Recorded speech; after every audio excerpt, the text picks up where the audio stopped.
दोस्तों नमस्कार। Colonel Ajay CEO Ajay Astro Money Group Fast Global Astro Finance digital channel से आपसे मुखातिब होता हूं। आज है 13 अप्रैल सन 2024। दोस्तों ऑयल सीड्स में चाहे वो तिल हो, अरंडी हो या फिर सोयाबीन, पाम तेल, सूरजमुखी या फिर सरसों, इसका लगातार अपडेट और विश्लेषण आपको हमारे चैनल पे मिलता है। आज के इस एपिसोड में हम चर्चा करेंगे सफ़ेद तिल की, और एक शुभ समाचार यह भी है कि भारत को दक्षिण कोरिया से सफ़ेद तिल के टेंडर में 5100 टन का ऑर्डर मिला है। इससे सफ़ेद तिल के बाज़ारों में जो उतार चढ़ाव देखा जा रहा था, अब उसमें सकारात्मक रुख रहने की संभावनाओं से इनकार नहीं किया जा सकता। जानिए पूरी रिपोर्ट विस्तार से। दोस्तों आपसे एक विनम्र अनुरोध, यदि आप हमारे चैनल पर नए हैं और अभी तक सब्सक्राइब नहीं किया है तो यदि आपको शो पसंद आता है तो चैनल को सब्सक्राइब और लाइक अवश्य कीजिएगा। साथ साथ कमेंट बॉक्स में आपके इलाके में सफ़ेद तिल के क्या भाव हैं और कितनी आवक मंडियों में हो रही हैं, इसके का भी खुलासा अवश्य कीजिएगा। इससे पूरा देश लाभान्वित हो सकता है।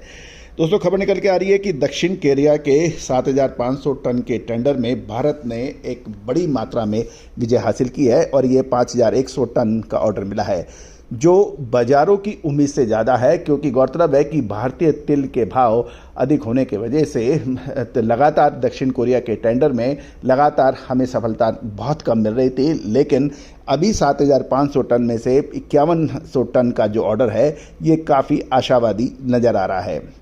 गौरतलब है कि इस टेंडर के कारण आज तिल बाजार में कोई तेज़ी नहीं थी, लेकिन क्योंकि बाजार पहले से ही तेज़ी में है और आज की वजह से जो छूटी थी, अब भारत को ये ऑर्डर मिल गए हैं तो सफ़ेद तिल में मंदी की कोई संभावना संभवतः नहीं मिले।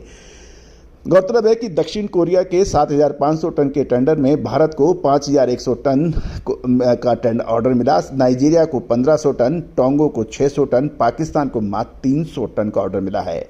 कोरिया टेंडर में सबसे कम कीमत $1669 और सबसे ज़्यादा कीमत $1985 है। इस प्रकार टेंडर में कम और अधिक कीमत के अंतर भी काफ़ी बहुत बड़ा बताया जा रहा है।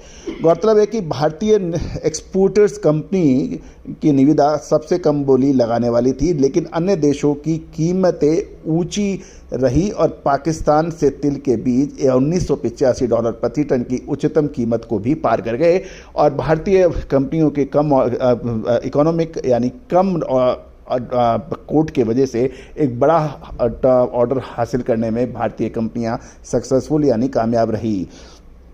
कुछ व्यापारियों को ये कहना है भारत को एक बड़ा ऑर्डर मिला है, लेकिन अधिकांश तिल का निर्यात नए तिल से किया जाएगा, जिसके परिणाम स्वरूप मौजूदा स्टॉक पर इसका कोई बड़ा प्रभाव शायद ना पड़े।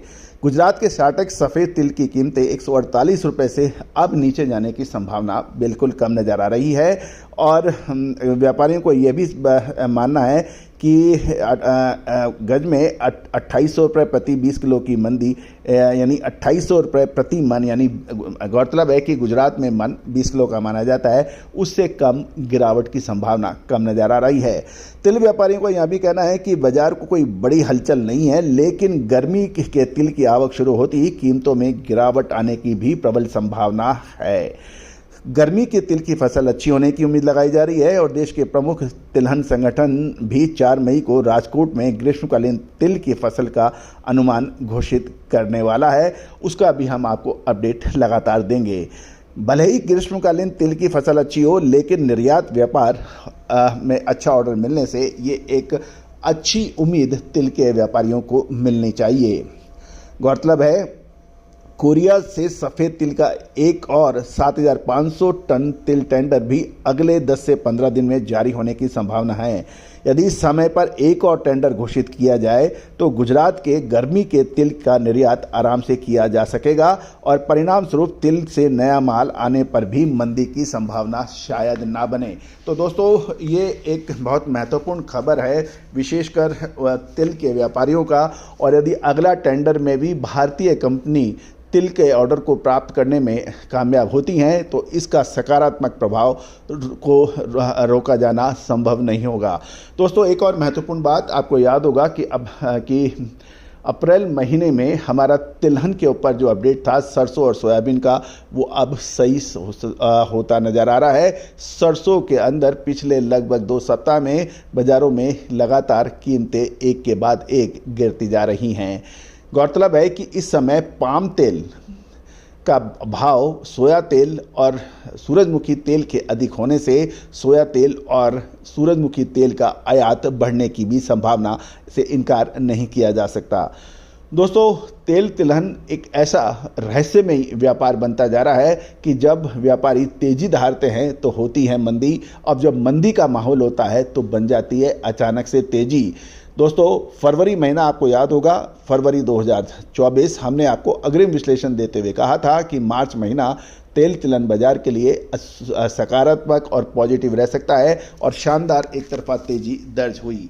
तो दोस्तों, अब अप्रैल महीना का आज 13 तारीख है और मई पूरा बाकी है। अप्रैल के 15 दिन लगभग बाकी हैं और ये एक निर्णायक मोड़ होगा।